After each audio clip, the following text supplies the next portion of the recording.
Do you ride in the rain? Well, today we're going to talk about how I prepared for a ride in the wet.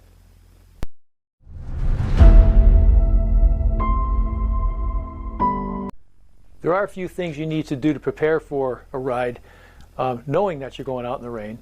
And that, for me, I'll wear some shoe covers. I'll also want to wear some gloves, some long finger gloves when it's a little bit colder out, but definitely some gloves to get a good grip on the wet bar tape. A beanie to keep my head a little dry, maybe a little warmer. I typically like to wear a gaiter or a buff around my neck. I'll definitely have to switch it out and put some wet lube on the chain. Make sure you clean the chain and put some wet lube on. I also like to wear some amber sunglasses, right? These tend to brighten up an overcast day quite a bit. And then if you have them, and I do, I have an older pair of cycling shoes, I'll wear the older pair of cycling shoes. I really don't want to get my brand new white shoes wet and dirty this time of year. So in preparing the bike, I have some mud guards that are attached to the bike frame with like a little elastics, because I don't have mounting points on my frame for traditional mud guards, but they do sell some mud guards that'll go on with it with an elastic or a band that'll fit right on, and they pop on and pop off really quickly. I'll put the mud guards on. I'll also want to wear some sort of a waterproof rain jacket or a cape, and I like to wear longer cycling pants when I'm going to ride in the wet, or even mostly the colder wet. And then, of course, don't forget the chamois cream, prevent any chafing. And I'll put chamois cream on, of course, the obvious places, but I'll also put chamois cream on my toes, on my feet, to help prevent any chafing that can happen when your feet get wet.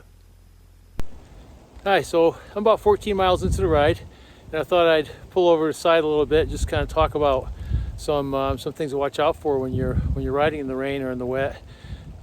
So I got the bike set up, and you can see there's a lot of flashing lights on the bike, and this is very nice to have when it's overcast. Cars don't necessarily expect to see you out in the rain, so you really want to give them a chance to see you coming. I got a flashing light on my helmet thanks to my wife. I got flashing side panels and flashing blue and red in the back, but definitely want to be seen. Like I said, cars are not expecting you to be out in the rain. Visibility isn't as good, so you want to make sure that you're safe and people can see you. Another issue to watch out for, especially in this time of the year, in the autumn, this is November, it's wet and there's leaves on the ground. It's unbelievably slippery when you hit some leaves with your bike. I mean, it's bad enough there's water on the road, and even the paint stripe on the center of the road can be very slippery, but these leaves really add to it. It can be as bad as ice. So you really need to be careful with leaves on your bike, especially a road bike, and you have to always be ready in case you slip. So even though I've got fenders on the bike, you really got to watch out for debris getting picked up in your braking track if you've got the caliper style brakes. And when that happens, you're going to pick up some stones and some debris, and they're going to get jammed into your brake pads. So you got to be careful. If you get something in there, you can hear a grinding sound. You might want to pull over and try to clean that out before you ruin your braking track on your rim.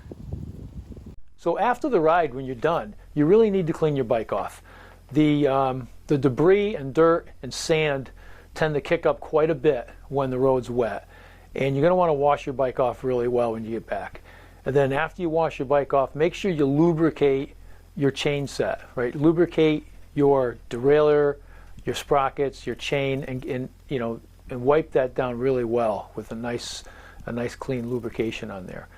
Also, you want to get in and check your brake pads and your braking track if you've got the caliper style brakes on your bike for any debris that may have embedded into the rubber brake pads.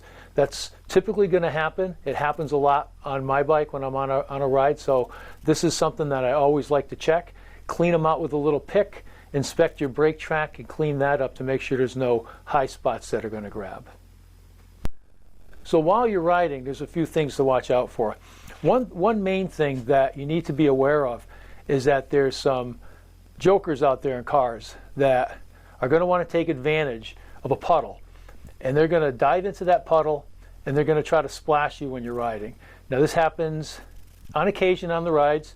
On my latest ride, it happened once. It's typically one of the guys in the big diesel pickup trucks, you know, the guys that'll try to gas you out in the summertime on a nice sunny day with their diesel smoke and fumes. These same children tend to want to splash you when you go by a puddle. So just something to be aware of, something to watch out for so you're not startled. So for me, riding in the wet, it doesn't really deter me unless it's a complete downpour.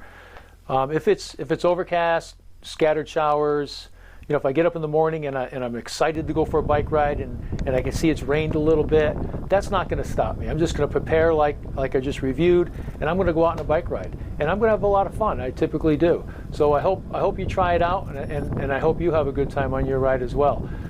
If you've ridden in the rain and you have some additional comments, you know, leave them in the comment section below. And you know, like I said, I hope you really have a good time trying this out. And you know, like and subscribe if you like these videos. All right, thanks a lot. Bye.